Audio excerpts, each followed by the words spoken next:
Well, there isn't any difference between the fool and someone who's courageous, right, from an archetypal perspective.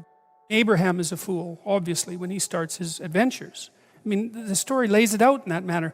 He's far too old to be leaving home, for example. He's a late bloomer, and then he has a lot of catastrophic adventures along the way. And certainly you could imagine that had you encountered him when he first encountered the famine in the land of strangers, when he first went out, the idea that he had followed his misguided intuitions would have been self-evident. But in the Abrahamic stories, there is this call to get out and do. And that's it. And the thing is that one of the things I've learned, to make it concretely, is that I've done a lot of different things in my life. And every time I did a new thing, I was a fool. I did it badly. I was an imposter, right? Because when you first start to do something, you don't know what you're doing. But that's okay. That's an acceptance of your vulnerability, right? And your ignorance. That's humility in some sense. The willingness to be a fool in the land of strangers. That's it.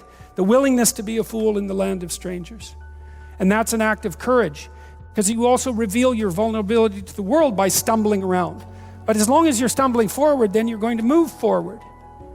Now, how do you do that more concretely? You aim at an ideal, right? And you aim at an ideal that's beyond you.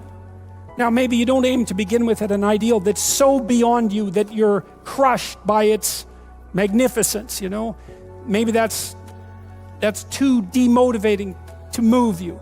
But you could at least conceptualize yourself as the you that you are with fewer of the faults that you know of.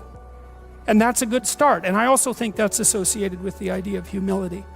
Take stock. Figure out how it is that you're not who you could be.